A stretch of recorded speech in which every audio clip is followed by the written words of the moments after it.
Good evening, welcome to Relove Guitars, and introducing you to this Tokai Stratocaster. I've forgotten, I don't actually know what the name of the colour is, but as you can see it's a sort of a lagoonary bluey colour. This, I believe it pretty certain, is the Chinese-made one. It's very light, very resonant, very acoustically resonant body. Now some people think that's a wonderful thing. Some people think that the impact of that on overall sustain is probably more negative if you want lots of sustain, on the basis that you might not want lots of bits of wood shaking and making noise and vibrating and so on. Who knows? Who knows how much of the energy, I don't know the answer, but who knows how much of the energy is lost in the strings or from the strings into the wood, or maybe it just sets the wood up sympathetically resonating and doesn't cost the strings any vibrational energy. Don't know at all. Anyway, this, sorry, a bit of a mucky old, go away, mucky old amplifier, but it's the shed amp. This is a very fine sounding Stratty type experience coming out of this guitar. Let's give it a quick sound check. Tone. Lots of detuning when I first tuned it.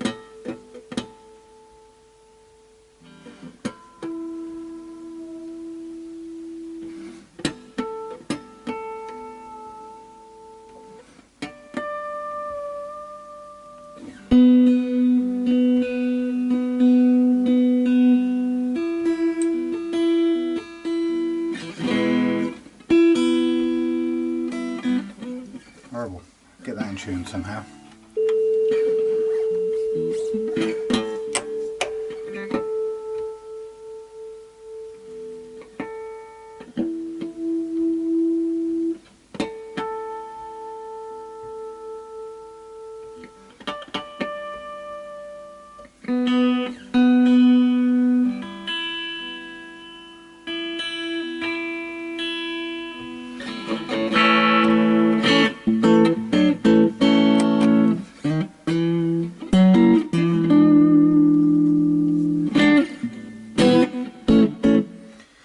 So, exactly as you'd expect it to sound in the Stratsville.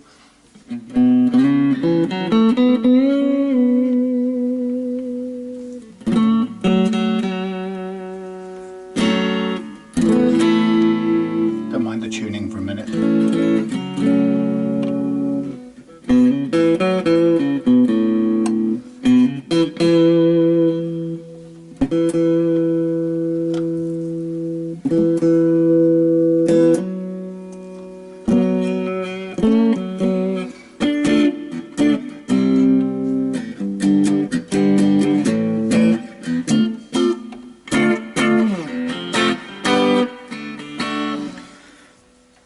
Leave it at that for a minute.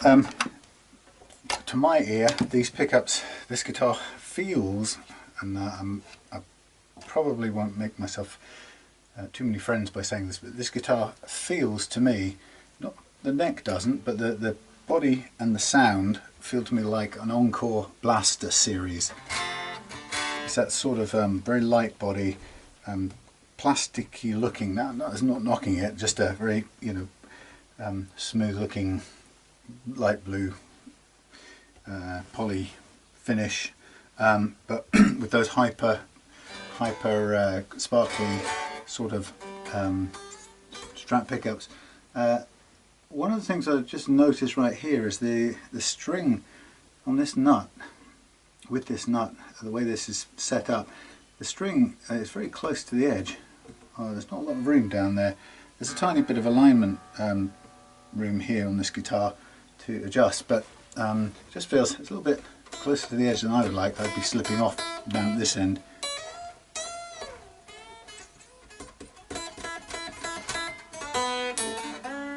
The only way to adjust that or to change that would be to realign or readjust or recut a new nut and change the entire string spacing, which actually I wouldn't have normally have done, and it might be worth, actually time wise I want to get this done and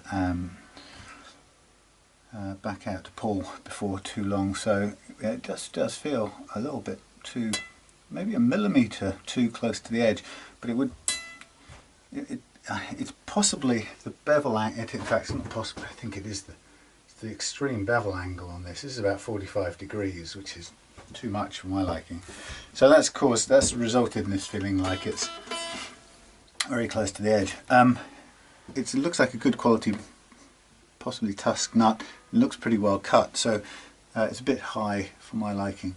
But ordinarily, I wouldn't necessarily want to mess with that. It's it's quite tightly fitted in there. But we do have this problem with this ultra steep bevel. Sorry, not ultra steep, slanted bevel.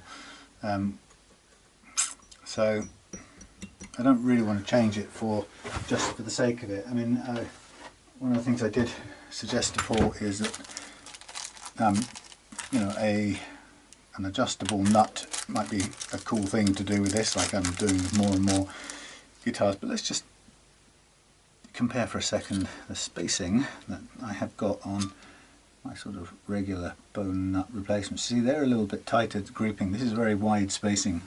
But what I don't want to do is change the feel of it that much. It's happens to be quite a big change in spacing, and that can feel like a big unwanted handful of change. This one pretty much exactly the same. So it's not really the nut that's the problem here, it's the 45 degree bevel. And we can't really do anything to extend the frets any further that way. We could possibly make a very small alteration by realigning down here by a millimetre, but it's an absolutely microscopic change at that end. I'm not going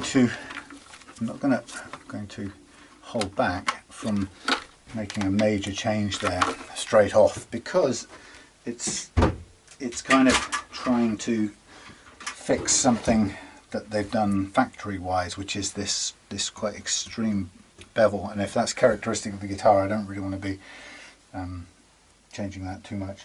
Now this one is the action is pretty high, and there's a lot of room to improve it. We're going to leave the tremolo lock down.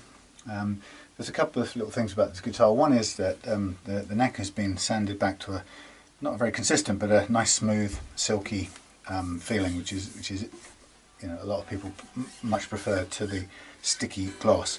And then there's been some attempt to do it on the front side, but with all the tuners and stuff in, so they've kind of done the best they can, just take the gloss off the front.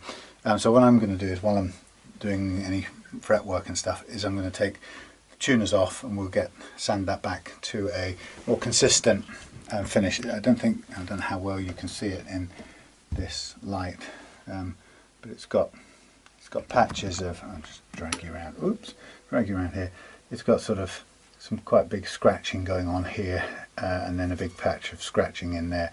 So it looks pretty rough. So I think we would be better off bringing the whole of the headstock to the same level of finish as this, which is pretty much easy enough to do with either sandpaper or wire wool, so we don't have a problem with that, and it's not too time consuming. So far, so looking at everything else, it's a full thickness body. Like I say, it feels quite plasticky, but nonetheless it's got a nice neck on it. This is a nice dark wood. I don't know if it's an ebony, I doubt it. This is not the expensive range of Tokais, but I think it's somewhere in the sort of £250 range-ish. It's got a nice Fender sort of look to it. Looking at the wood structure, I'm not exactly an expert on it, but it looks like a dark rosewood. So just needs to be adjusted to a nice playing action. So there's a lot of room for adjustment down here. Looking at the edge of some of these frets, actually they're not brilliantly seated.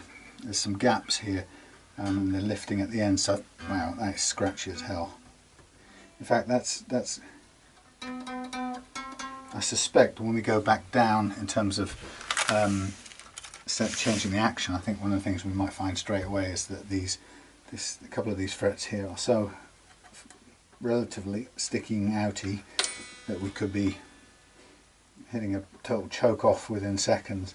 The other thing I noticed about this is it's not a tight radius, so it looks quite flat from here. I think it's a 12, but I could be wrong. So just as a visual cue, let's see if I can get this roughly down to where I would want it, and then we'll see, just get a quick indicator of whether or not these sticking up frets are as much of a problem as I suspect they might be. But then again, if that's the case, then we'll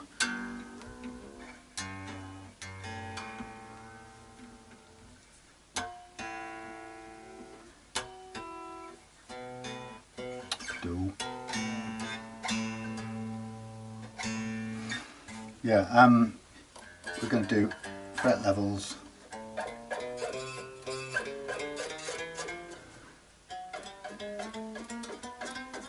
Okay, so that's, although it's not seated properly and it's sharp as hell, it's not sticking up that much, which is great.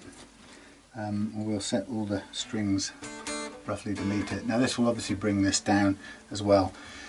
So basically for this guitar, I'm going to set the action nice and low at both ends, make sure there's a little bit of relief but not too much in the neck. It's pretty flat at the moment, very flat, in fact barely any relief,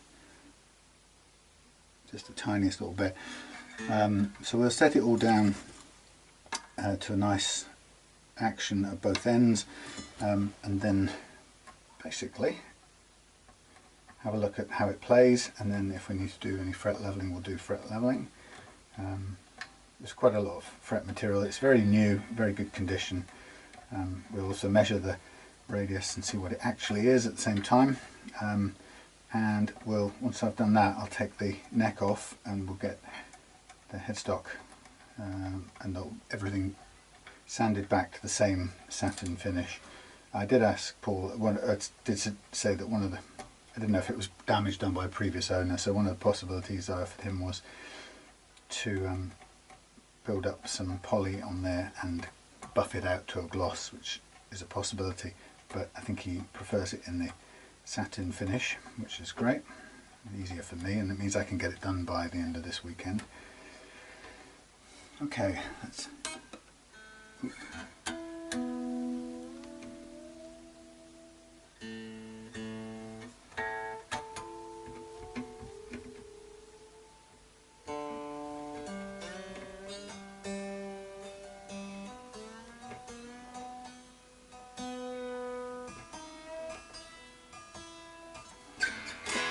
This has currently got 10s on it by the feel.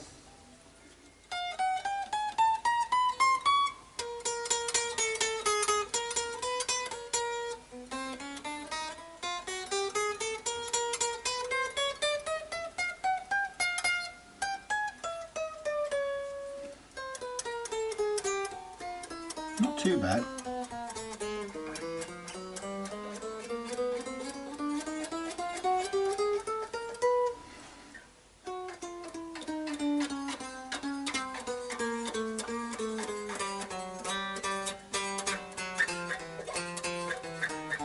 Patch around here.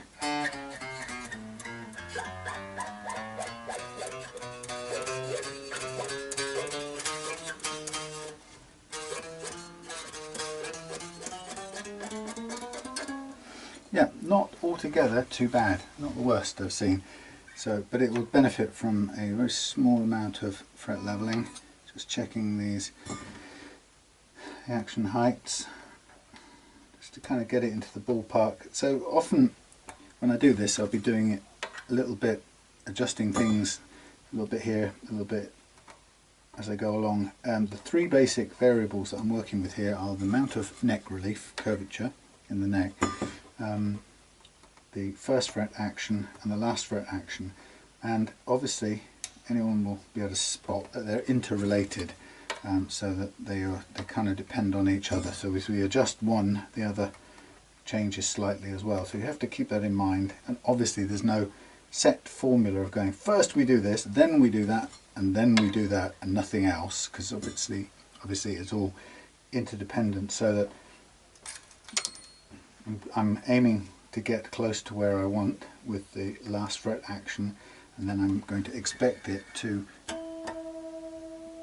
change the first fret action a little bit, but not much.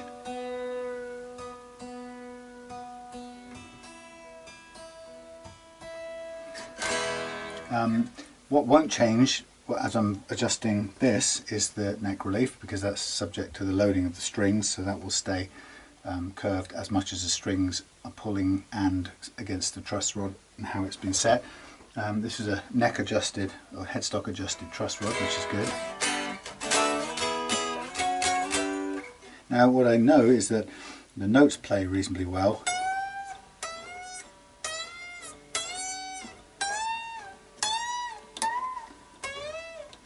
The bends aren't too bad. A little bit of, not too bad. Now, having got this where I want it, having got the neck relief roughly where I want it, my next concern would be approximately where is the first fret action, and I would want it somewhere around about 0.3 to 0.4. Experience has shown me it probably makes more sense to stick closer to the 0.4 than the 0.3, because 0.3 doesn't actually, well, it doesn't allow too much in the way of climatic change, humidity variations and stuff. So this is quite low, quite close actually. It's actually not been done too badly. It's almost on the mark. Tiny amount of adjustment. So this is a well done nut, which is good to see. Like I said, the only concern for me is the degree to which it's liable to slip off the edge, but the only way around that, as I said, is either to refret it, which you don't want to do, or to bring in the overall positioning of the strings, and to me that would make too great a change in the feel of this guitar to just do it off the back.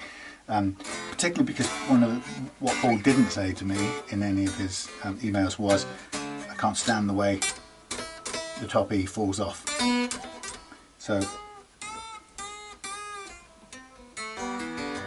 had he come to me with that, then I would have been looking at that as a solution to bring this in slightly, and that would have required another nut, in which case we could have put in an adjustable one for the hell of it, but in this case I don't think we will. The other thing on here is there's some grotty cellophane still caught under these knobs, so we'll take that out. So just as a, I sometimes like to remind myself, we're going to do setup and fret leveling. Sorry, we're going to sand or wire wool neck and headstock to a satin, overall satin feel, nearly matte. We're going to remove cellophane from under the knobs. We're going to tweak the first fret action height.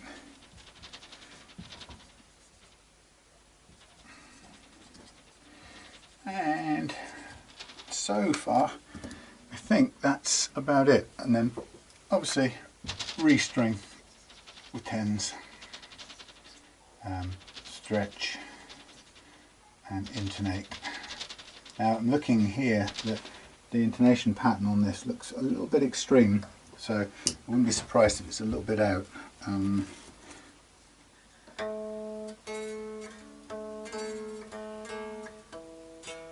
Hard to tell.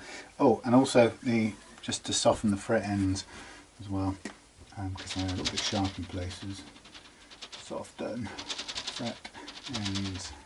That's by the way, what you can hear rattling is my my fret sets. I've got a couple of sets of frets lined up to go in upcycled necks.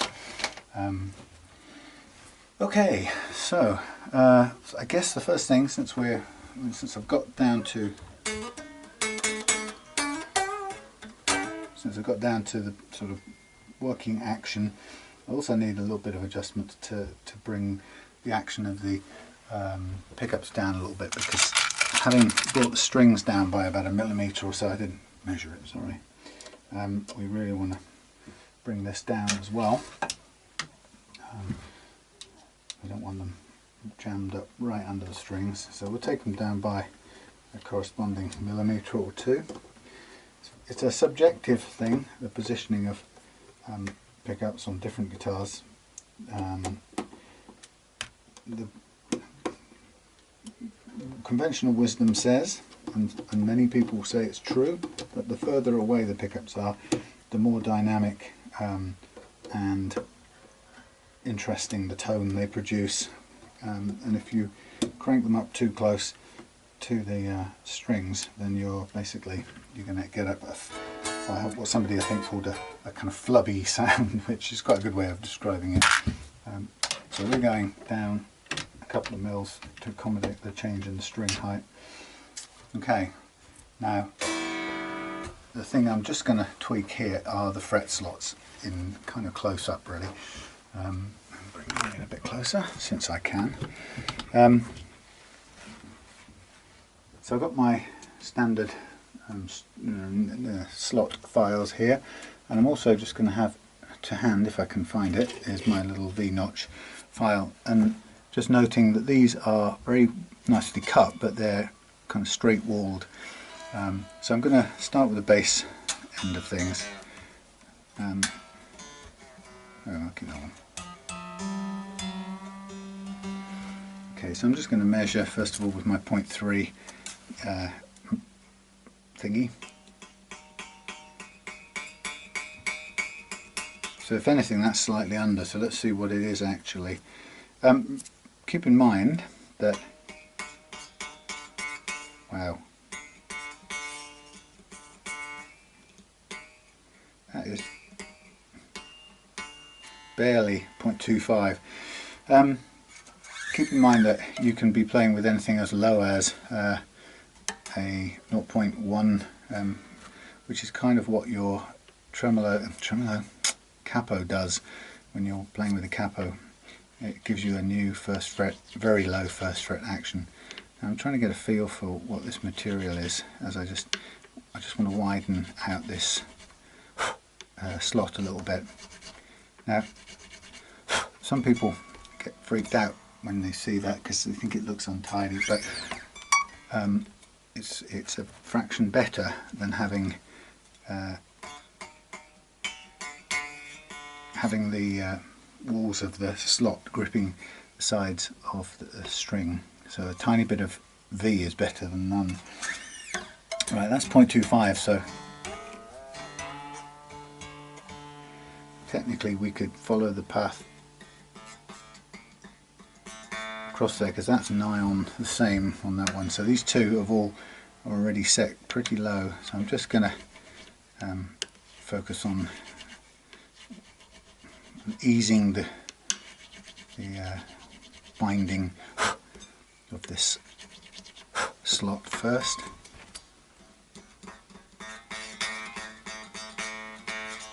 That's as it was on 0.25, and we go to the bass E.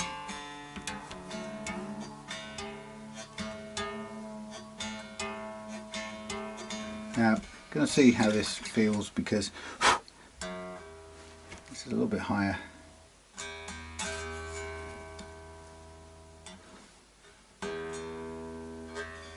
Now let's just have a quick feel. It's okay actually. I don't want to take it down too far. I just want to first of all just open up the slot a little bit. It's a kind of widening effect really, more than anything else. And then I will just do a tiny little bit, I don't know what that was, a tiny little bit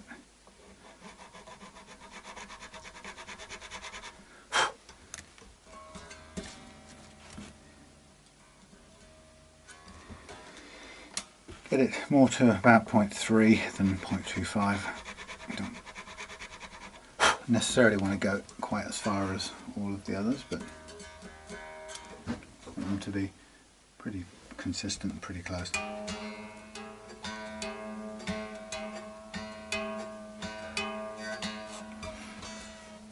Just take off these top ends.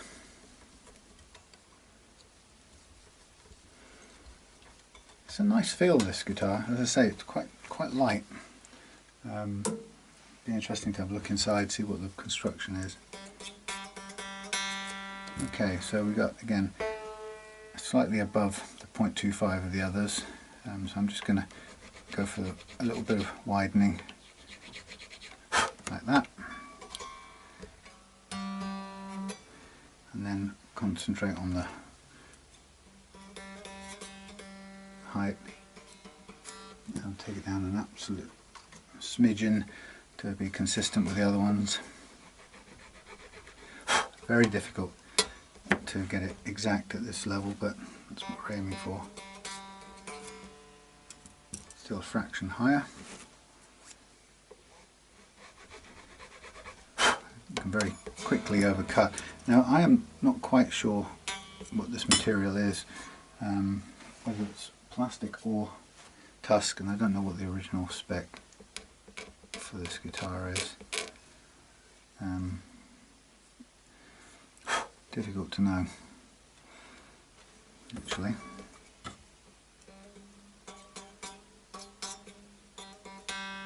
Going to stop there on that one. So really not a lot of adjustment because they're all already quite low with the new low action.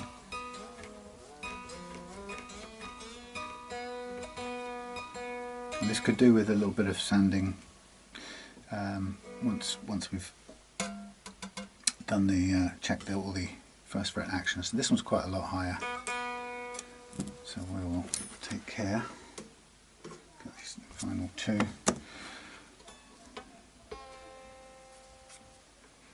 You can see it's got a fair bit of grime in there, or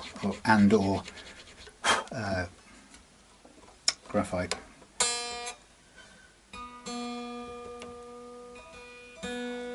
Now ideally you want to get your nut slots so they work smoothly without the need for any graphite.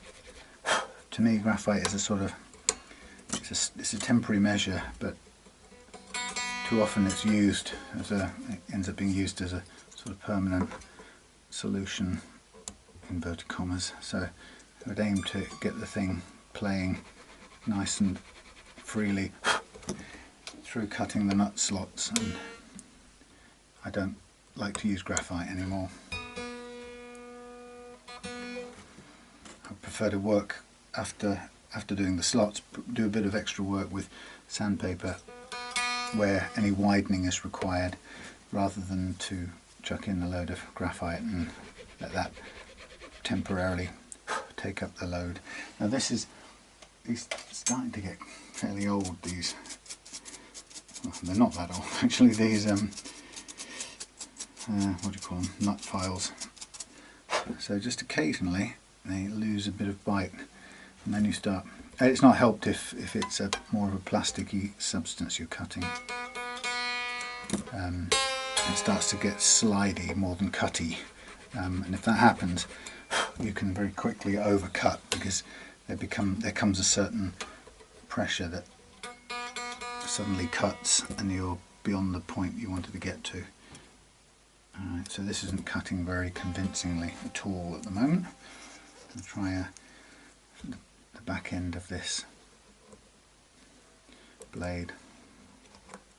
The problem is we've got this string tree in the way.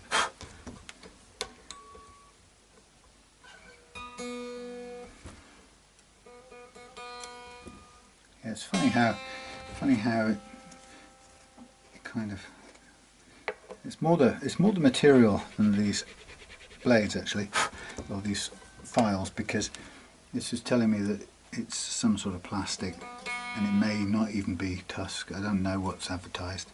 It's actually leaning forward quite a lot.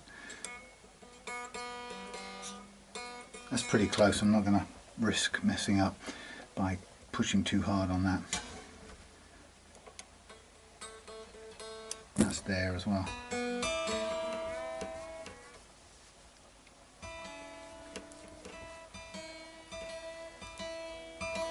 Like with any of these guitars, I'd recommend replacing the metal string tree with a tusk one. I think the metal ones just have a little bit of drag in them. For my liking, they still pull against the metal. The string drags a little bit on them, more than I would like.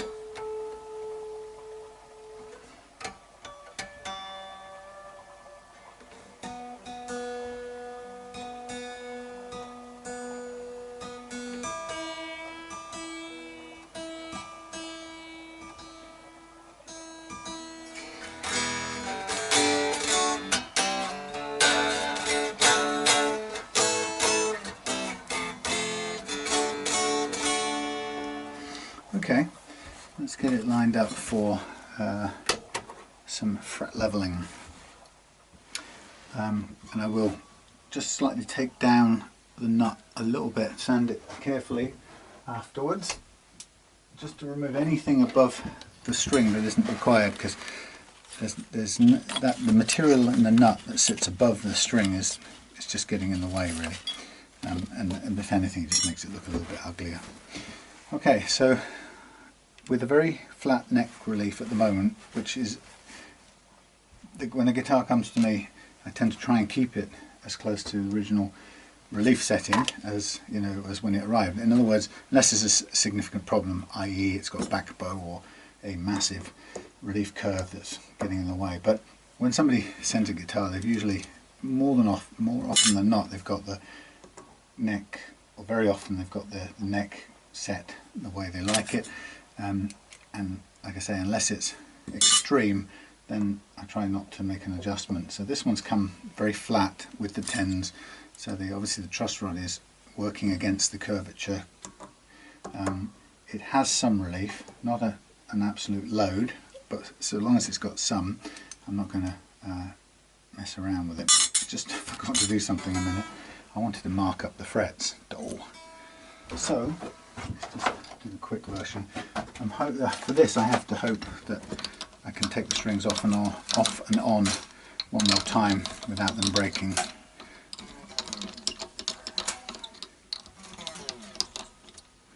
Just to get the frets marked up.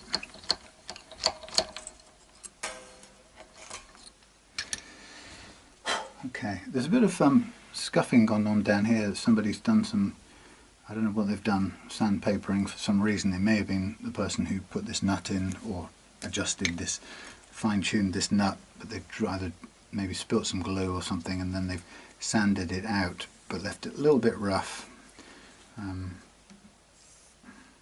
It's actually not that difficult to sand a bit more and get it back up to a shine. Somewhere up around the 3000s or something. It'll be pretty shiny. Yeah, I went out and played a gig in Tavistock last night with our band, which is, I think that was the first time we've gigged with a slightly new lineup. Our lead guitarist, his other band, more of an acoustic pop covers band, it's getting a lot of work around the area, so he's kind of quite rightly decided to focus on that. I think he's got a summer season of not holiday camps, that sounds a bit 1950s, but that kind of thing. They've got a load of gigs lined up, so he moved on to do that, and our bass guitarist took over the lead guitar role, and I stay on rhythm, which is my preferred thing anyway. But it meant we had to get in a bass player who could take over from Steve, who moved to lead. And we got Andy, who I've played with a couple of times before in another band. And so we've only actually rehearsed together twice in that setup, so didn't do too badly.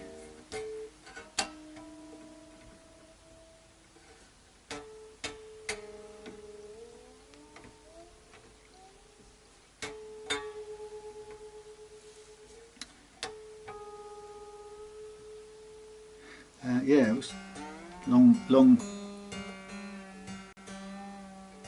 gig, about 2 hours 45.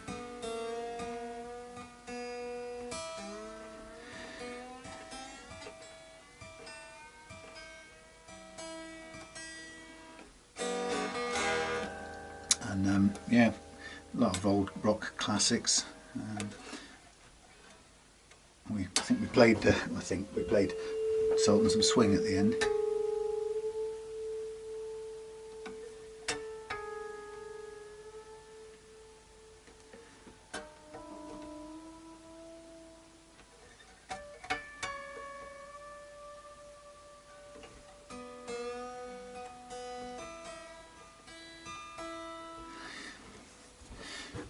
Which is I don't know, it's a good song, but got to be very good to pull it off, and I think we could have done better, put it that way. The guitarist Steve does some pretty good versions of Knopfler's licks,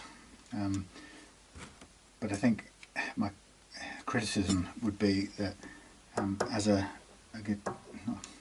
it's not the right word, bedroom guitarist I was going to say, but often guitarists get into the habit of playing both lead and rhythm themselves. Sometimes they can do too much when they're playing alongside, they're being backed by another rhythm player. I think Steve was playing too much rhythm as well as the solo stuff, which ended up a little bit muddy in places. But apart from that, it was a pretty presentable rendition for a group of people who hadn't actually played together that much at all. Okay, so what I'm going to do is I'm just going to do a little bit of this sanding, and then I'm going to stop and take a look down and see what it's showing us. So we're getting some cutting here, here, here, and here, and here. None, none, none, none, none, none. Quite a lot here on these two, so there's a problem right there. So high spots, low spots, high spot. So it's telling us, it's doing kind of what I expected. I figured there was something wrong in this area, and it's actually these two frets here, and then there's a couple down here as well. So it's great when the cutting tool tells you or confirms what you think or you suspect.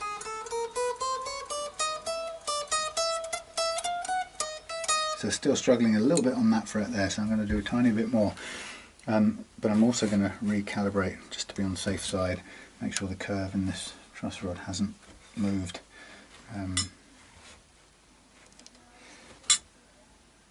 Because it's quite easy that it does as you're operating it. I'm in the wrong fret. That's still pretty much. Maybe a tiny bit over curved, but it's such a small adjustment, it's barely detectable. Okay, so what I'm going to do is I'm going to do a little bit more focus, not concentrate exactly, but focus my cosmic energies on these two frets here, which are still causing a little bit of zing at this action, which is a very low action, as always. Is always my start point. I was going to say I haven't measured the the radius, but it's not important. It doesn't matter a thing. A jot for as far as doing this fret leveling. Okay, that's good. It doesn't matter as far as the fret leveling is concerned. Just out of interest, I will do that when the strings are off. Okay, so I move on to the B track now, and I would expect to see something of that same pattern of highs and lows moving across the radius, but not always the case. Sometimes it fades out and you get to the centre of the frets and it's no longer, that fret is no longer a high one, and perhaps something else comes into play that's actually higher. But I can see there's a cluster there as I expected, and a few down here which I didn't pick up quite so tangibly. But the nice thing about this method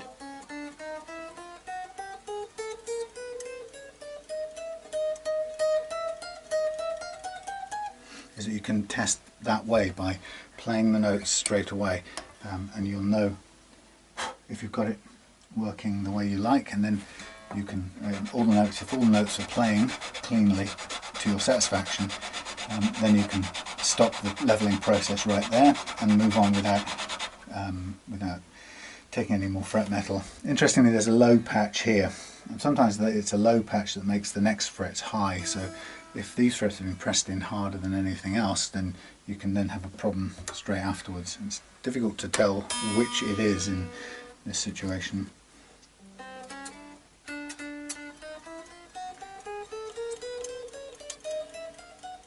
It's not at all uncommon to go through this process and then actually find out by the time you're halfway through it that actually what you've got is a significantly low single fret somewhere, which is causing the ones after to be almost irretrievably high. And it's not that they're higher than the rest of the rack, it's that the one before is significantly lower, and so that it makes the one, everything after it, but particularly the immediate one after it, effectively high. Because this is only, when we talk levelness, we're only talking a relative levelness with this, with frets on a neck, and that can be really problematic because you have to then, sometimes you've already leveled a fair bit by the time you determine that in fact you're not dealing with high frets as much as you're dealing with a particular single or couple of very low frets. And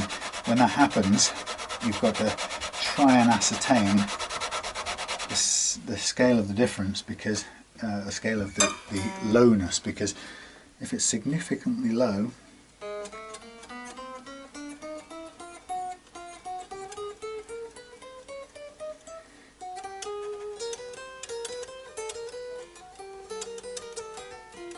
maybe your only option then is to remove that particular low fret, but it can be very late in the day when you discover it, and really work out what it is, because the measurements, you can't get an accurate enough measurement by hand or with a a vernier caliper. Those things are far, the amount of variation is so small that they won't pick it up, and you'll vary that much just by holding it in a different way each time. So the tendency is you only discover it through this process later in the whole game, and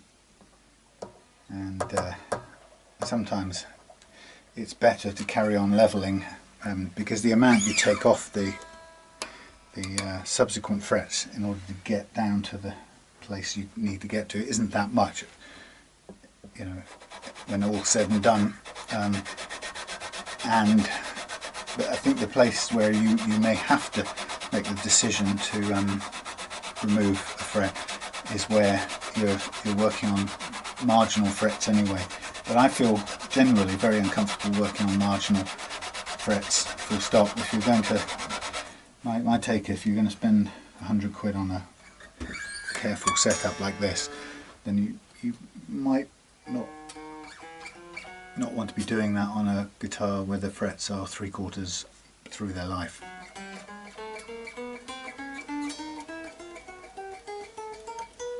Good. In which case, for the sake of maybe £100 difference again, you could have a complete refret with a gauge of frets of your choice and the complete setup done on the new frets. And so if you're going to spend money on a good setup, then you might as well be doing it on one where the guitar has a long lease of life ahead of it.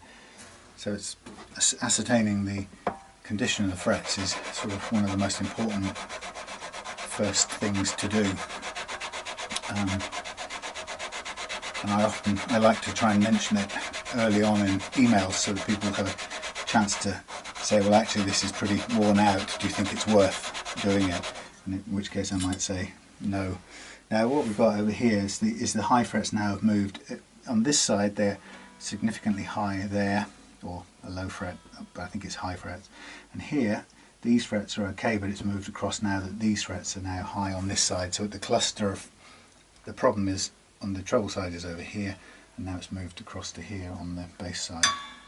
But that's good because it's just telling us that it's picking this system, this method is ironing out the problems as it finds them.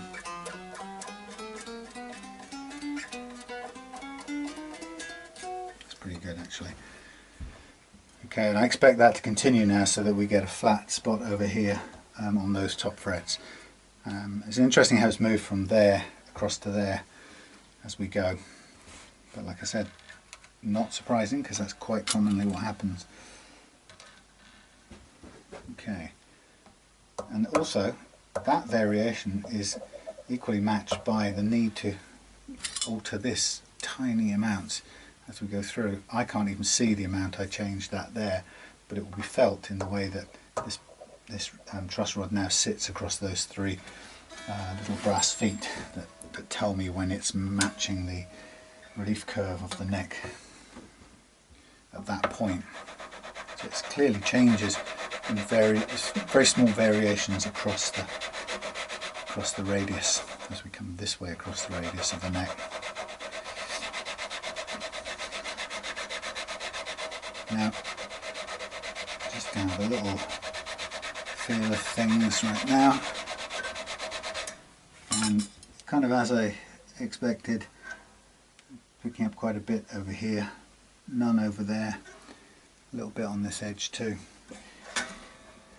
So again, it's not really about analysing that, it's just about doing it until you get the notes.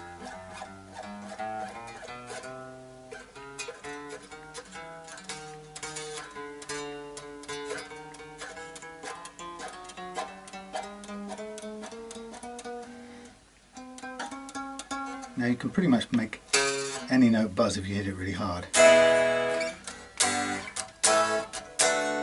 The skill here I've found is to be able to judge a sort of middle point based on a reasonable kind of everyday striking strength, strumming strength I guess you could call it. But again, that's one of the variables that's really useful to know when you're working on someone's guitar, is how do you tend to play a lot of rhythm, do you hit the strings very hard, and that may affect how much relief I put into the neck, because a heavy hitter may need a little more. This is very nice. Okay, that's the fret leveling done. Now the nice thing about this is we can now take the strings off, take the neck off, do anything we want, look under the hood, sort the neck out, sand down the poly finish and so on and so on. And then when we come to put it all together again with 10 gauge strings on, it's all going to spring back to the same setup that we've got it here, as long as we don't move these too much, but then we can always dial back in the action we want. And what you'll know is that having leveled this with 10 gauge strings on this neck attached to this body, what you'll know is that you can always go back to the same, almost identical height, probably exactly the same playing action. So I know that from 1.5 here right the way down to 1.2 over there, and a gradient in between, this level now will return back to that, providing I've got the same gauge strings. And you can go a gauge either way without too much noticeable difference, but of course if you step up 2 gauges you will expect the neck curve to change and so on, and it will change things around a little bit. So now I can happily remove these strings, and they've done their duty, and I will, once I've taken these off, I will then, what's the word I'm looking for, reprofile the frets, because once you level them you put a very small flat spot on top, which isn't ideal from an intonation and playing perspective. So what I'll do now is use a special file to reprofile the tops of the frets so that it returns them back to an arch form, a nice curved arch, a nice smooth arch, but does so in such a way that doesn't reduce the height or alter the relative height of the frets in relation to each other, because that would defeat what we've just done. Now I know I can see here that Paul strung this with a locking loop around the string, which is cool if that's your thing, but it's a nightmare for people working on your guitar because it's actually quite hard to take off, and the more the more people do this, the more risk there is of some scratching or something happening to the headstocks, because you have to poke quite hard to get these things uncoupled, unlocked, and then you also tend to increase the number of times you get stung by these strings, which I call the wasps. They tend to get me now. This one now is stuck in its little bend and I can't necessarily unhook it. So I tend to not use that method, and actually the slippage of the string is got practically nothing. The locking of the string at this point serves, I hate to say this, serves absolutely no benefit in terms of tuning stability. If there's detuning, and this is a hard one sometimes for people to get their heads around, but where there's detuning of any kind, it has nothing, almost universally nothing to do with the strings coming out from the tuners. It would be to do with there being unreleased slack in the string and the coils of string around the posts, or the badly cutness of your nut slots. So of all of the things, it's not because they need locking on the strings, or that it goes out of tune. It's purely for the other reasons. Now there are a small exception, and that is if you don't wind on enough of the high E and the B, those two strings can sometimes slip off. But providing you have the minimum amount to actually hold it in place, then it won't come undone. This one is stripped its thread already and isn't coming off at all. That's interesting. So that's a no good screw. Yeah, a big hole there. Over drill the pilot hole or something drilled. Very, very plasticky thing. Very thin block. No real surprises in there. I just took that out because I wanted to basically get the strings out without too much messing around. So this is a, this is a very cheap or very basic block, and one of the things Paul said was, what would improve this guitar, and of course one of the things that would improve the neck. I like on this guitar, I have to say, and since the neck is a very important fundamental part of the guitar and its personality, that's a good thing. I personally, I'm not a fan of the lightness of the wood, but a lot of people will be, because it's it's not tiring to hold or play or something. So in response to Paul's question, what could be improved on this? Well, you could certainly improve the quality of the bridge block. A heavier steel block would, they say, the word on the street is that it would improve the sustain somewhat, but what it certainly would do, if you like this guitar and you want to live with it a long time, a solid steel block would last. It would outlive the cheap zinc alloy. The zinc alloy block breaks eventually, there's no doubt about it. It will snap, bits of it will come off, and it's more than likely to crumble where the tremolo springs go into the block. So it pulls these apart, and eventually it will just be, you just throw it away.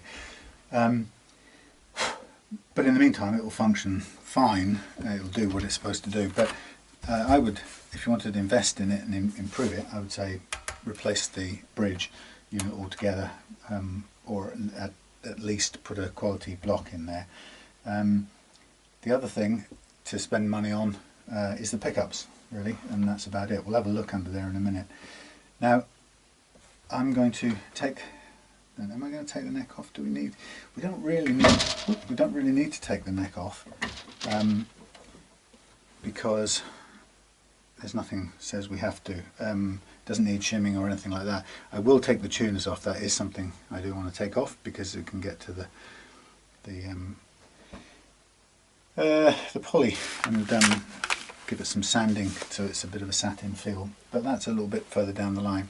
So the first thing I want to do is I want to sand back where are my blocks? I want to sand back this nut a little bit. So I'm going to get it in the light. I'm just going to have a look at how it seats. Now I'm going backwards on the nut so that it's going to put a little bit of a backward slope on it, and I'm using, I think this is a 180 grit sandpaper, so it's not very rough. And of course the stuff will get stuck in the slots. What I'm looking to do, what I want to do with this, is just to reduce the amount of material above the string, and it actually is a bit slow, so I probably need to use a file. I could be there forever doing that version. So we use a wood file with a fairly fine edge. Again, I don't know how well this adjusts. Just going to now just kind of keep it under control with my fingers. What I don't want to do at this point in the game is to clunk it into the frets and end up taking a chunk out of the frets, because that's going to cost me fret metal and a fair bit of time to recover those frets back to a playing surface. So I just want to, as I say, I'm just taking this down. Obviously I've got to leave enough in there I'm just going to leave enough in there for the string to sit and not move from side to side. So I'm just cleaning the gunge out while I just see visually how much room there is. Obviously I don't want to go too low, because the danger in the other direction is you leave too shallow a slot and the string starts to jump out, which you don't want to do either. So I just basically level this out now.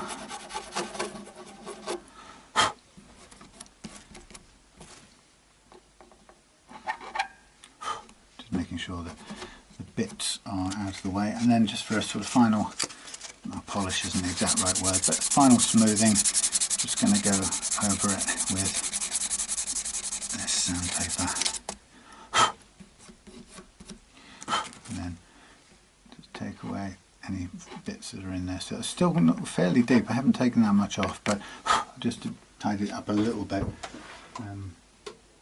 Okay, so the next bit before I go any further is to mark off the fret again with black permanent marker, and again this is a really good way of checking my progress as I'm using the next file, which is the fret crowning file. It's a funny name because the file's design is specifically done in such a way that it doesn't touch the crown of the fret. That's the whole object of the game. So you want to reshape the frets, which have become slightly flattened, without touching the crown and changing the height at all. So I'm going to use the medium file here. I don't know how well this... Oh! Hello. Okay, 2 seconds, I'll be there, thank you. Right, so I'm just going to run over the top, and the idea is to use the concave file to just round off the shoulders of these flat spots wherever you find them. And the flatter they are, the more work you have to do. And the aim is to leave a little line of black marker pen on the top of the fret, so that you know that you haven't touched the crown. That's why I think the name of the file is funny. I definitely think it's a reprofiling file, but I wouldn't say it's a crowning file. But that's what it's called. So keep on going. And the ones it doesn't touch at all, or haven't been hardly have been flattened, I just whiz through them. When we get down to these here that have had a bit more work done, I'll have to probably spend a little bit more time like now, and work a little bit harder to leave that little line of black marker pen. Now you can do this with a standard file, a three-sided file. This is quite expensive, it's about £100 or something now, but it's worked beautifully well for 4 or 5 years, so I really can't complain cost per job done. But if you don't have that money to outlay, you can do a pretty good job with a three-sided file that I'll show you in a second. So long as that file has what's called a safe edge, which allows you to work it over wood without damaging the wood. So three-sided file with a safe softened edge. Now the reason I just got this out now actually is I just want to take off the sharp front edge of this nut just slightly. It's not going to mess up the launch point, but I just wanted to take off its knife edge, because your hand is very sensitive and you really do feel it. Okay, one quick thing I'm going to do here before I go and get some food is, the other thing I wanted to take care of was the slightly sharp edge of some of these frets. So I'm just going to run down the edge of the fingerboard with this same block of paper, and you can hear it clipping the protruding blades of these frets. They are sticking out a little bit, and often, funnily enough, you find it's down this end.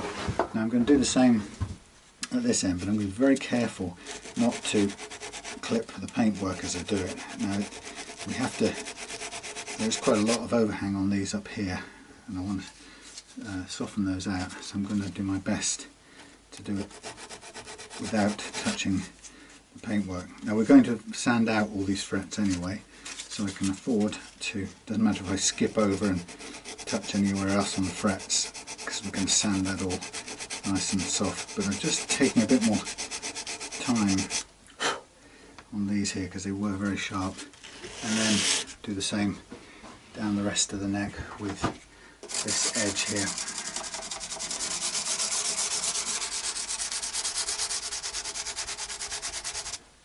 Okay.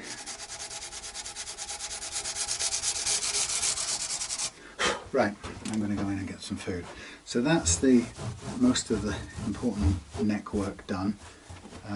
Come back out and we'll carry on with the sanding out process. Say quite, these first threads are very, very acute angle, but I'm going to take out and quickly take off the thingy here.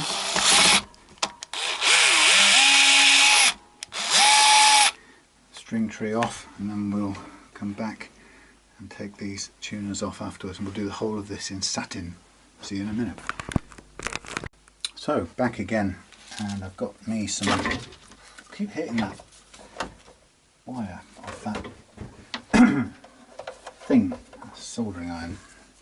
Got me some strips of, this is 1000 grit, and I'm just going to bring this back to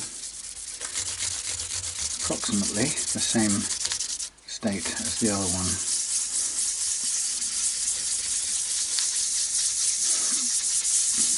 And then what I'll probably do at the end of it will be some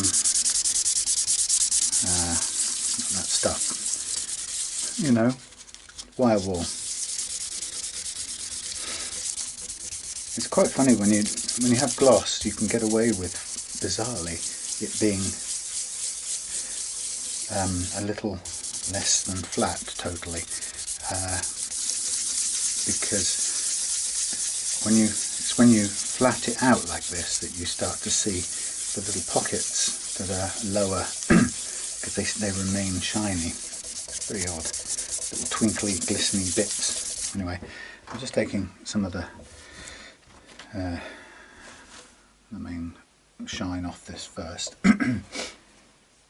I'm also now going to do it round here. Now, get in there. We'll do it all with the wire wool as well, which is a pretty effective way of doing it. I'm just going to get round the outside of the headstock first. And there's always a bit of a, I don't know what the word would be, a lip on the edge of the headstock. So the risk is you end up cutting through that little sticking up lip unless you kind of place your fingers in the centre of it and make sure you get the central strip as well. 1000 grit 1000 grit is quite gentle, relatively speaking. You're not going to suddenly quickly cut through to the wood or anything like that. I'm just scuffing it up first, and then I'll do the wire wool afterwards. Take the bulk of the shine off. Now I've got this these tuna ferrules that I'm going to need to knock out as well to get all the way around them. we don't want any little bit of shine left, because it spoils the overall effect. Don't forget, this neck has already been mostly done. I'm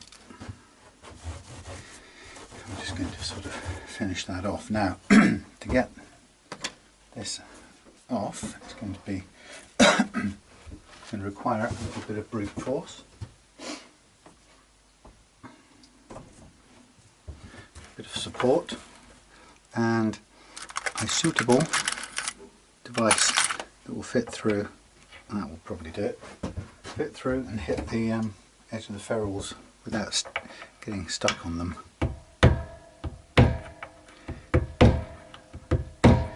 Interesting. I'm kind of hoping they haven't been glued in place, and if they have, then I haven't got a chance of getting them out. I don't want to end up having to hit this too hard just to get this out. The trouble is,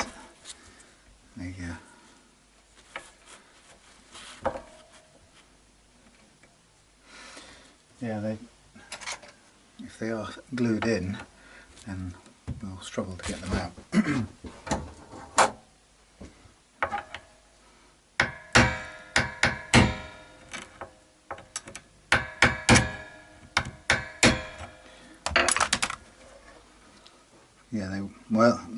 Now that's interesting.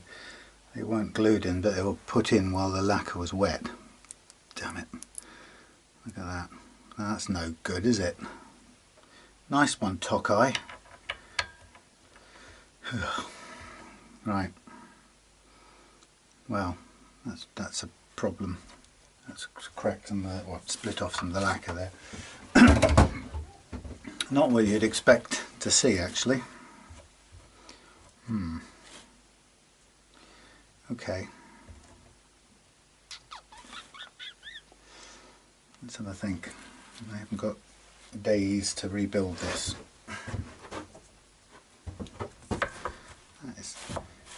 That's crap. That means we're going to have to work all the way around it, which is possibly what the original owner came up against anyway.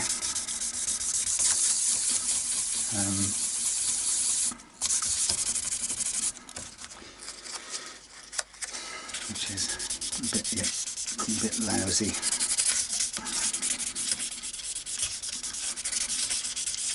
Actually, what I can do is I can build this up with fill and finish.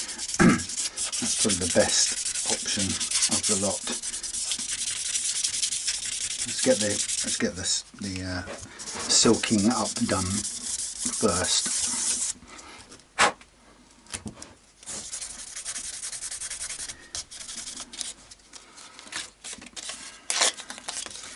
Now, well, that's not something you'd expect to find, is for them to put in the ferrules while the poly is actually wet, but they have.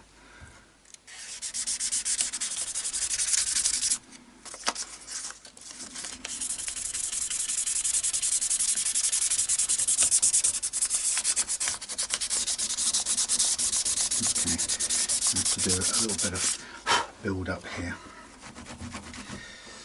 Right, I think that's enough with the sandpaper. for now. Now we're going to go to the wire wool.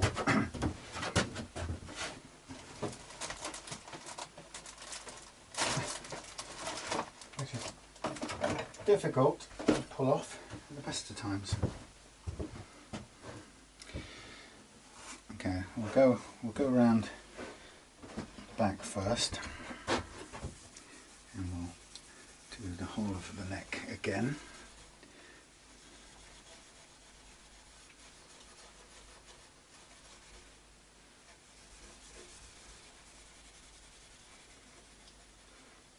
Now this is sort of stopped down at the, I don't know what the word is, down at the heel, that's the word I'm looking for. It's laid off. They've obviously stopped, previous owner, or whoever did it, has stopped at the heel rather than take the neck off. But if we want to do the whole thing, in fact, well, let's do the whole thing in the same soft finish, because it seems a bit odd to do otherwise. I'm annoyed about that. That's the first time that's ever happened.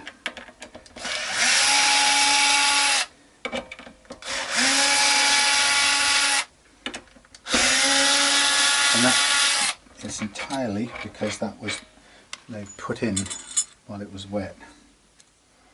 That's strange, eh? Okay. No, there's a shim at the back edge, kicking it out forwards a little bit. And they've got a very light basswood looking body, which is cool. Right, so while we're here, wow, look at this. You can really feel the lip that's brought up on the edge of these screw holes. It's quite pronounced. Lots of gunge pulled up. It'll probably sit a little bit flatter anyway. So what we'll do is we'll go there and we'll take the sheen off this as well with the steel wool.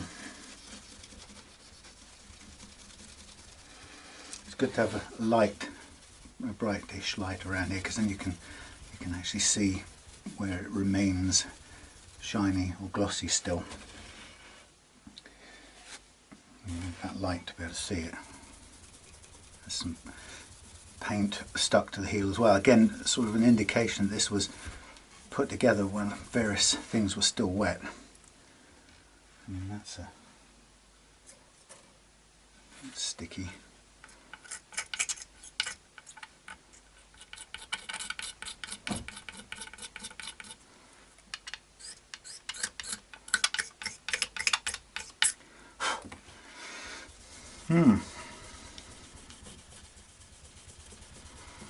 So just get the whole thing to the same level of satin, and then what I'll do is I'll do a separate bit of filling with the where that lacquer cracked out. I'm removing that ferrule. Let's see if we can use the famous Glue Boost fill and finish to just to fill the little pulled out area. Most of it's underneath the ferrule, but it's such a right pain. Okay, right, I'm going to keep going down the neck. So what we'll do after this is get the neck masked off to polish out the frets and go through the entire polishing sequence, which is from 600 paper grit to 1000 to 1500 and then all the way down through the micro mesh sets to 12,000, which will give us a very nice playable finish. Again, just keeping an eye out here. This is where it's easy to miss, and you can see that there's little sort of glints of gloss sort of peeking through if you can't get down into the sort of gaps. But it's that's why the wire wool is actually a little bit easier in some ways than than sandpaper, because you can push it into the nooks and crannies a bit better, and you get a more consistent, like into here, you can really get it into that curve and get that nice satin overall finish. And it should, with a bit of luck, bring it to a consistent finish, whereas it was all scratched up on the front before. We shall see in a minute when we get there. So we'll do the back now.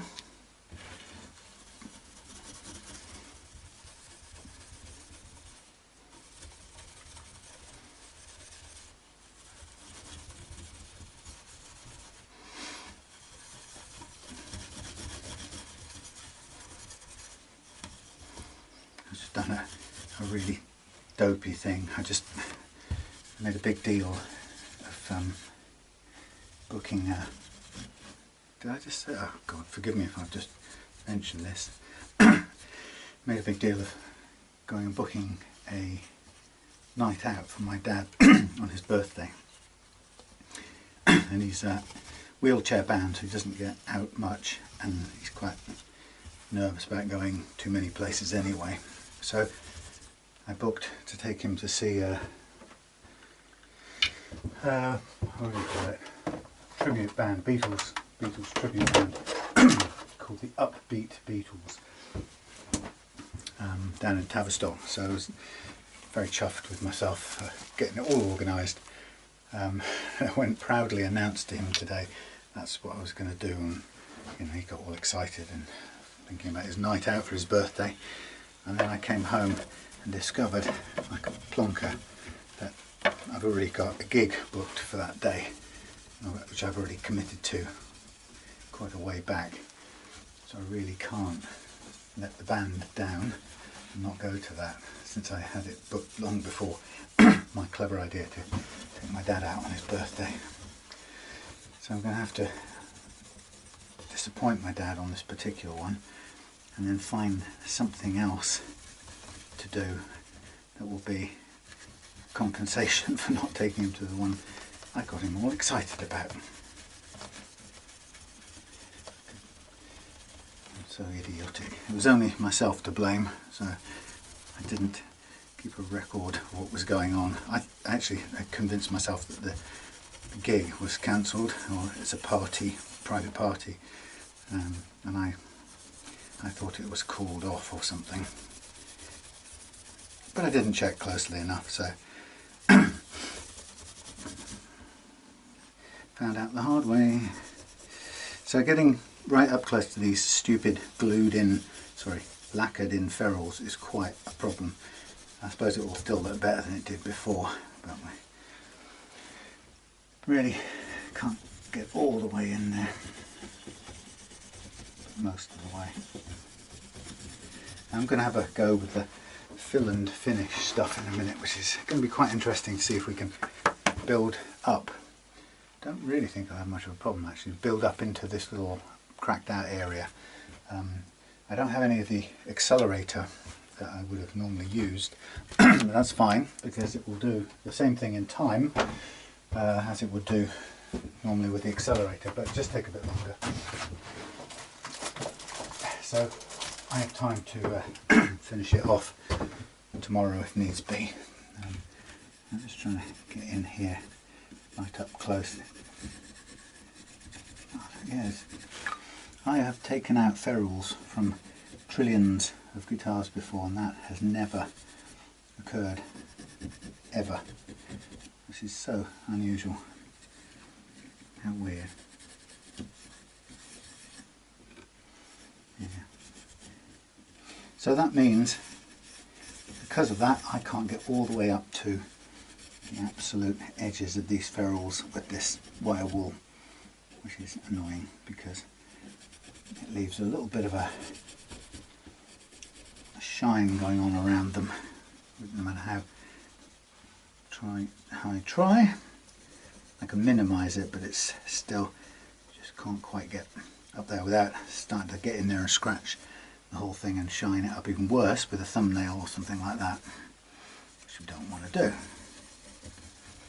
Okay, I'm going to have to call that the best that's going to be. I'll take the shiny edges off.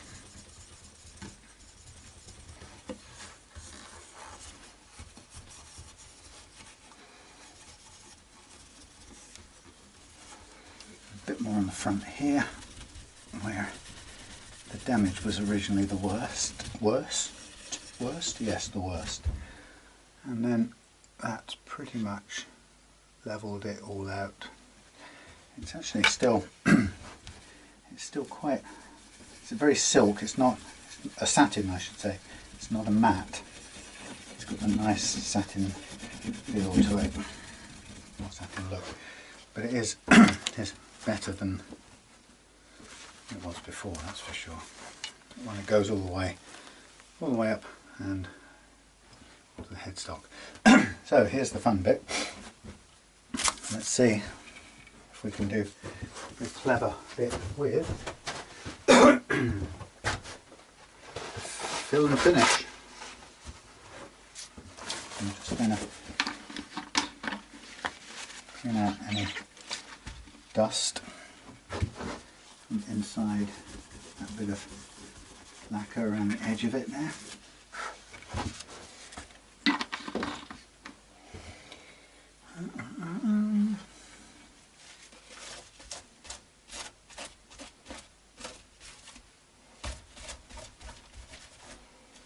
Dust. So the fill and finish is going to go into there. Now I'm going to put this under here for a minute, out of the way, safe, give me a bit more room, and I'm going to mask off places I don't want to go near, just for ease of things.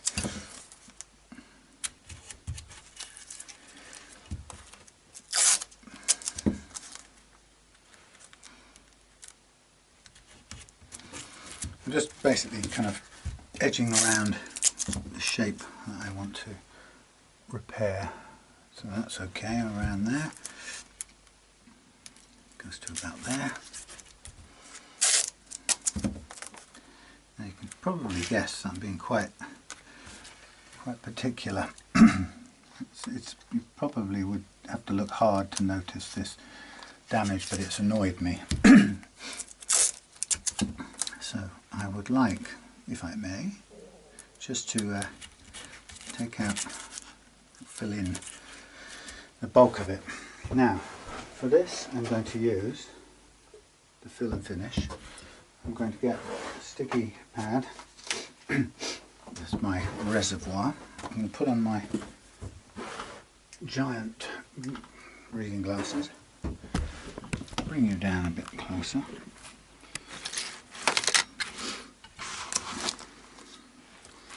To chuck out some fill and finish onto here, and I'm going to use my sharp little cocktail stickies to dispense this onto the surface.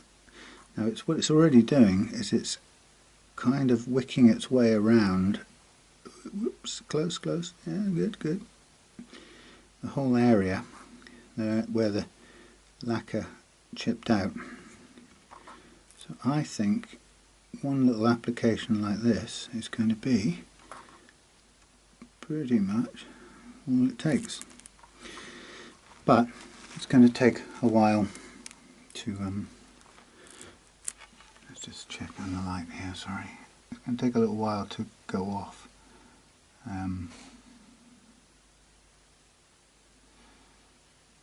Yeah. So I could probably put that to one side as well, which I'm going to do over here. Actually, I need it on a flat surface. So hold on a minute. Let's use a towel. And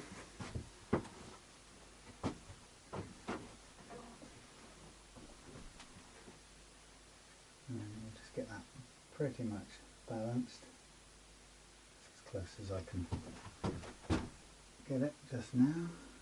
Right, so that's the fill and finish bit, and that's just sets into a hard clear glassy substance which will do the job of the missing lacquer, and it's very little of it to do that. Now, coming backwards, we're going to need this any second now. Coming backwards, let's get rid of these bits, that bit, that. Keep those out of the way, shift those, throw that away, put that away. That wasn't so good. Right. Now I'm going to pull up the knobs on this in order to get rid of cellophane. And then we can also have a look under the hood to see what lives under there. So there we go. Horrible stuff. Now there's a couple of ways of doing this. You either get under here and cut right around the base of the pot with a sharp knife, or you take the whole lot out and just clean it up that way. I prefer to do it this way, and then we just line up where everything is again. Whoops. Now back this way.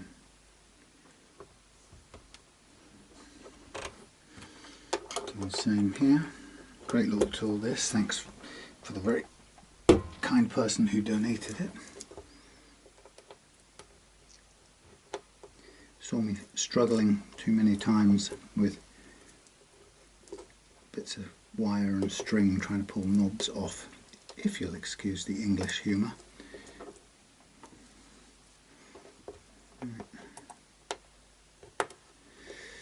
Mostly clear.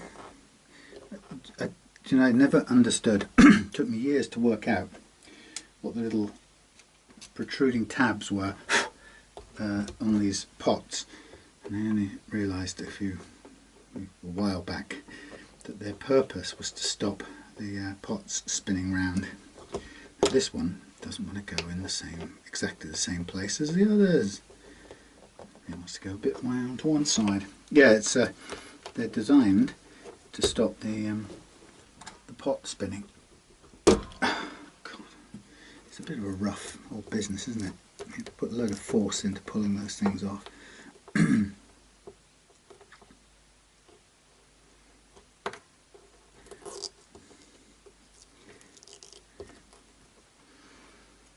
hate this plastic stuff, it drives me mad.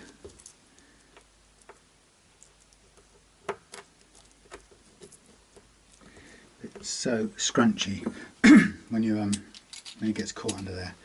It has a horrible feeling to it. Drags. Right, so there's that. And what we'll do is we'll have a quick look under here for the terminally curious.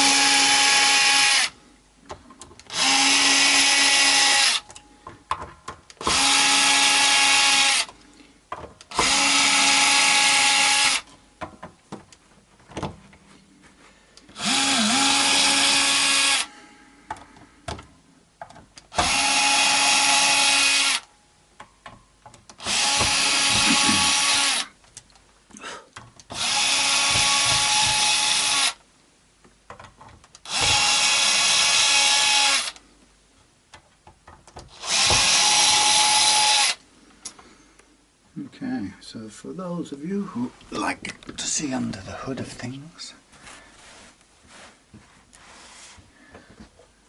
here we have it. Da, da, da, da. The swimming pool effect.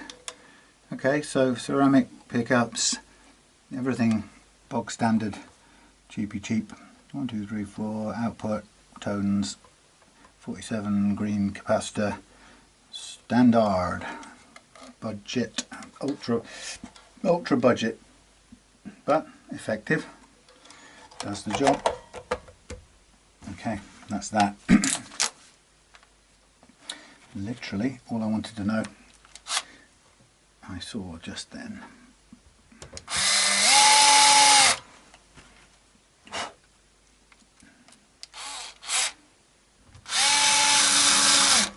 So enough really in the construction of this, absolutely nothing like the 70s original Tokais, which you know, gained their reputation for being as good as Fenders, if not better, and caused all manner of lawsuits. This is, I have to say, a nice neck, a nice looking, nice feeling, nice playing neck. That's where the money is in this guitar. It's not in the body or the electrics, but you know, they will. The combination of these factors, the choices made in this,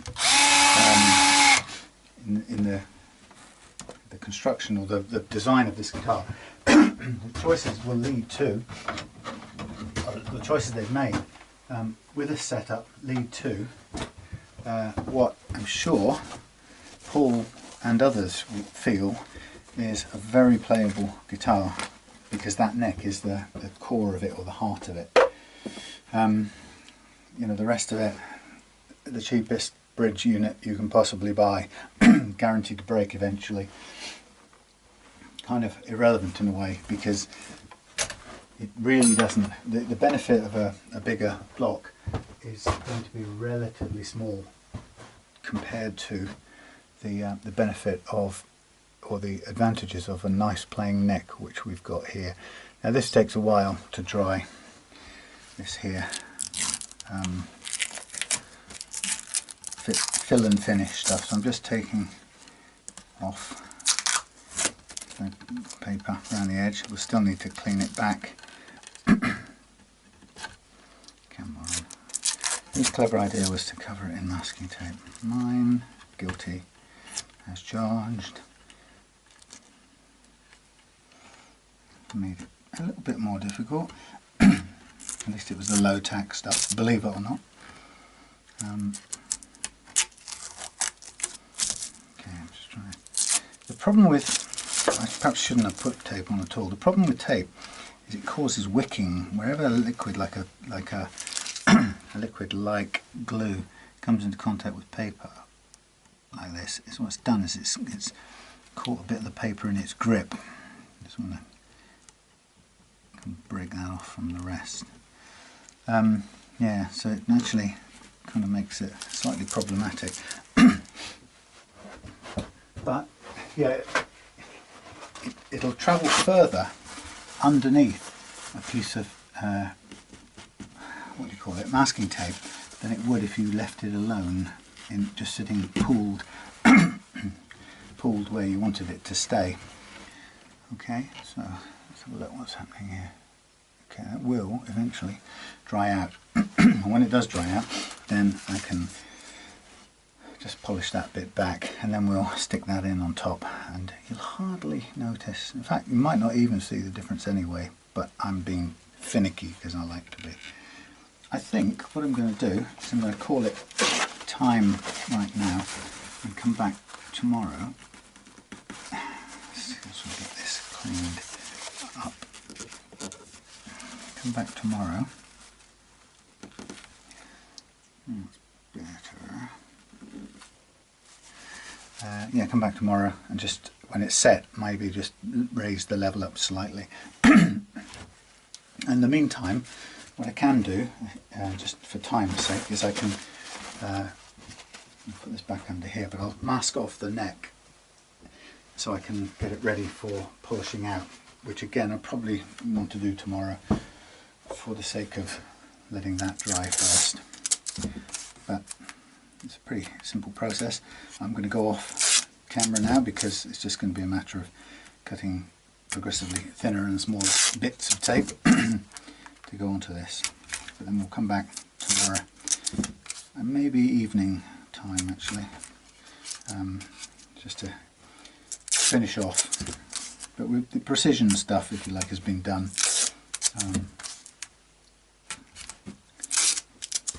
We're now into the polishing out and restringing. I want to clean up the fingerboard as well and give it some oil, but it's a nice condition, and I definitely think, you know, the neck on this and the fingerboard is what catches my attention straight away, and I would be happy to find one of these floating around for upcycle. Be interesting to know actually. I might do some research and have a look and see if anyone else out there shares my view that the rest of it is kind of average. In fact, it's what it is to me. This is like it's like an Encore blaster with a better neck. That's about where it comes to for me. I'd be really interested to know if anyone else shares that view. Anyway, I'm going to get very boring now, and I'll see you tomorrow for the next bits. I won't show you the polishing out, by the way, because that's too boring as well. So you can see, you'll rejoin when I've polished out the neck, reattached it, and have put new strings on. Okay, we are restrung, redone, everything's redone, so just going to do the final stretchings out of the strings, get rid of that slack, otherwise near its head while you're playing, which is not what you want at all. So it takes a bit of physical thingamajiggery, stretching to get it out, and I've done a bit of stretching already off camera. About half an hour of sanding to polish out the frets, followed by excuse me, oiling the fingerboard, and then fitting the mucky old amplifier, as it always gets dusty, because whenever I'm carving or anything, the dust all falls on there.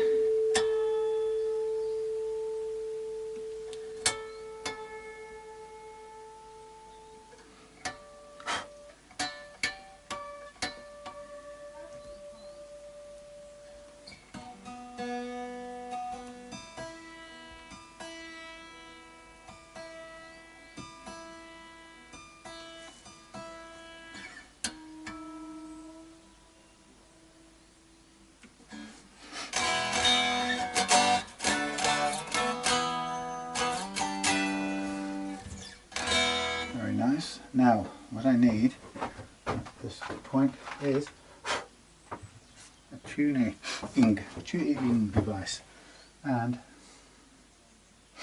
a screwdriver, which I think would best be that one. Set the intonation on this now. So for that I'm going to use the tuner, plug this in. I'm going to check whether each individual string is the correct excuse me, correct length for this neck.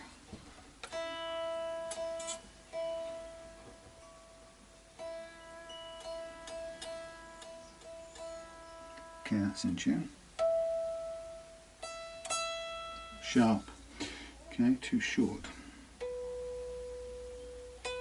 Sharp.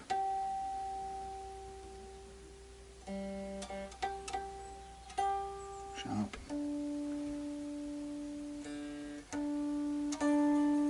Pretty much on.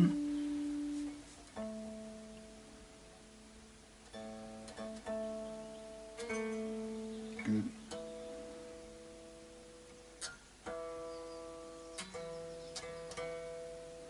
Okay, so the bottom three look okay, top three are wrong, so I'm going to adjust the bottom one first to kind of where I can sense it should be to get the correct stagger pattern.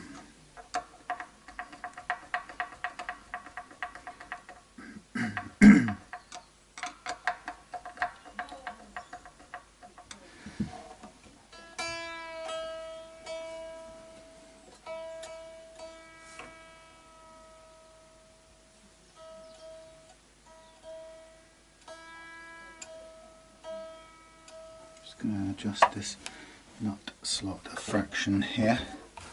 It's a little too flat. So I'm just going to make sure that it angles backwards away from this point. We need an angle for it to work.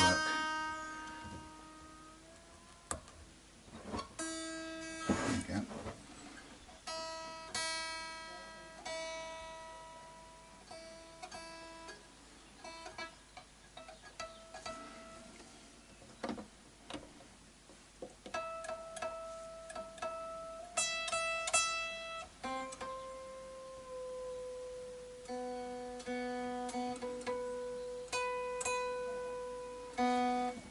Fraction sharp.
Okay, that's about right.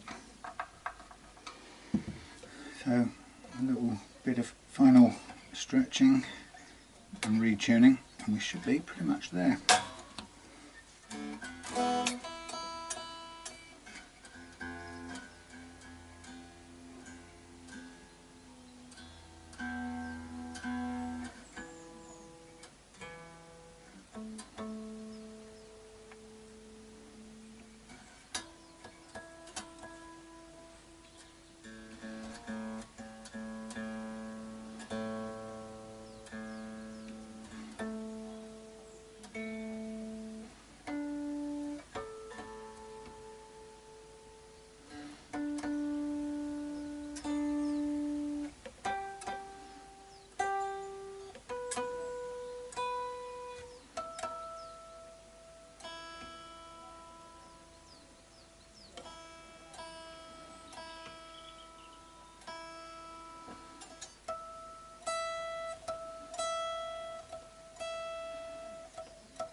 Nearly there.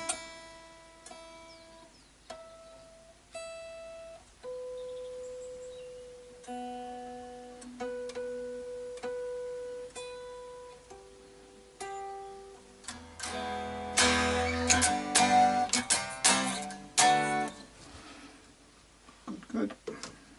Okay, that's sorted. Intonation sorted according to this tuner. Now, let's have a quick listen to the. I got a badly cut finger yesterday. Whilst, yeah, I think, well, you remember, whilst getting ready to flatten out or scrape flat the glue boost that I did the repair up there with, I chopped my finger.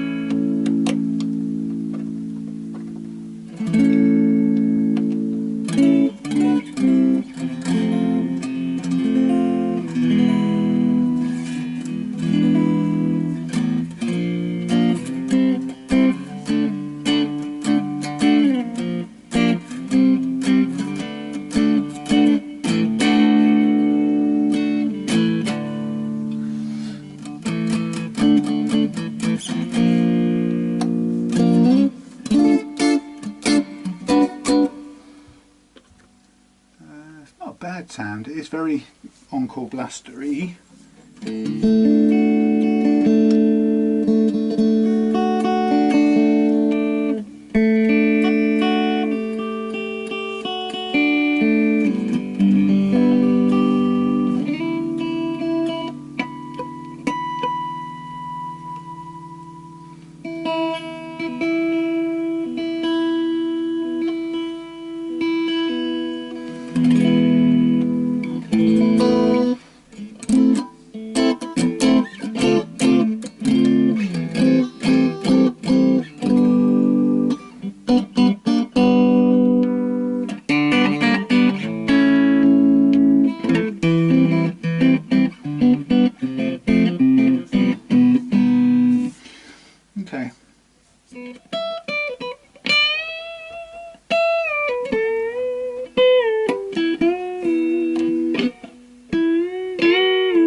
not difficult, well, relatively speaking, not difficult to get the frets level enough to do the bends out of these, because 12 inches is a forgiving radius.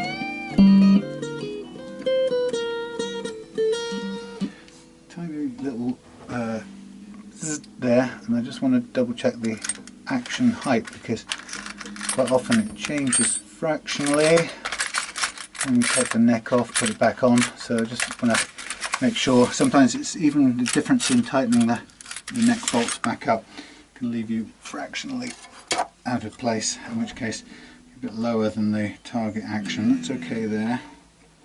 That's scraping along the bottom there. A bit more.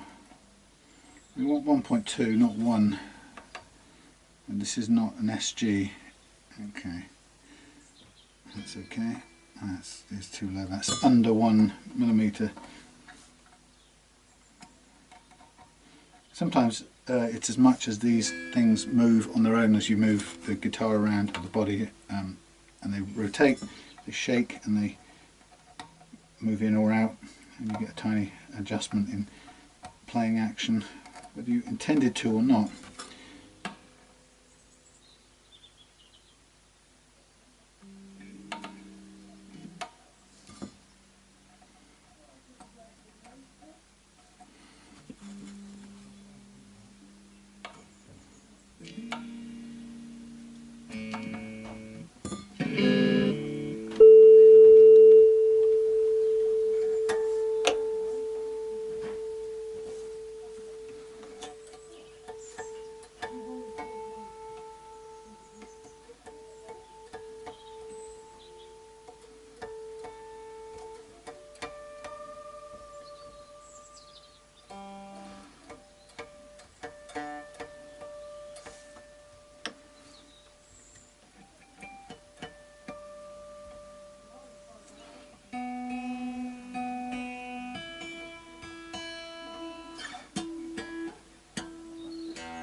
Flat as a pancake. I think I might just put a whifter more relief in there than that.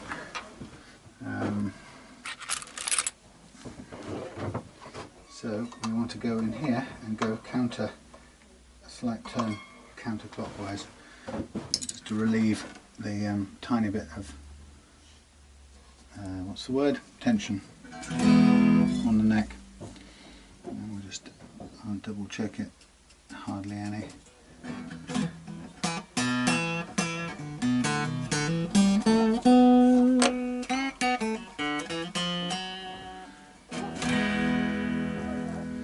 So this is quite some distance away, these pickups. I'm kind of, I don't know, I'm going to come back up a little bit. It feels a little bit underpowered, but that's just maybe what I'm used to.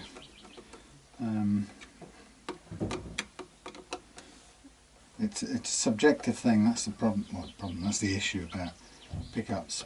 You know, you can sort of read books here, there, and everywhere, and you have to figure out which tone you prefer. It's as simple as that. And set it that way. So I'm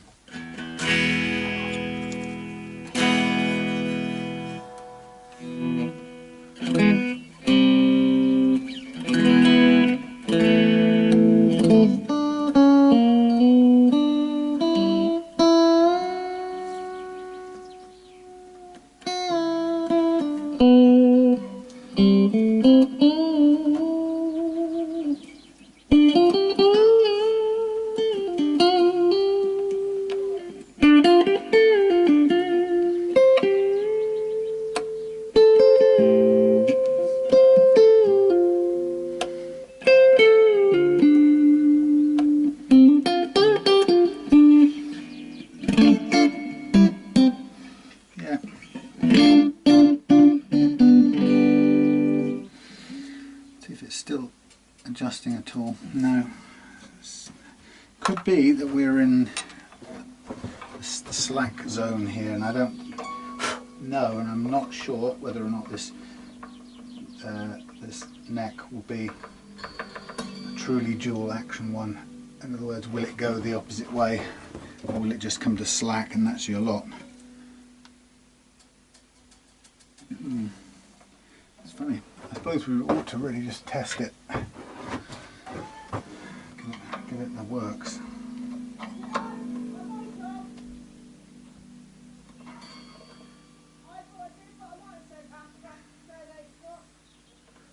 I can't even see where if that's correctly aligned, but a little tiny bit more.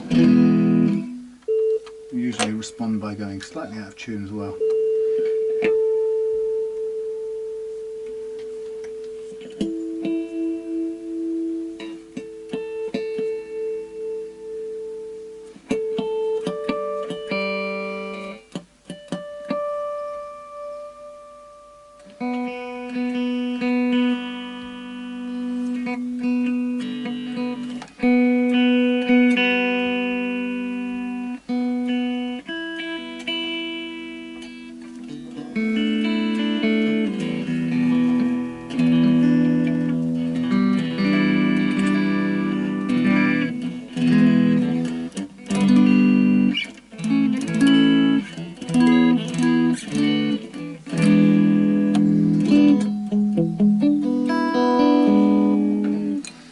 Okay, I'm going to leave this for a couple of hours and then check it to see if the neck has responded any further to that adjustment, but that's where we're at. So ladies and gentlemen, Paul, hope you enjoyed seeing what happened with your Tokai, Chinese-made Tokai Strat.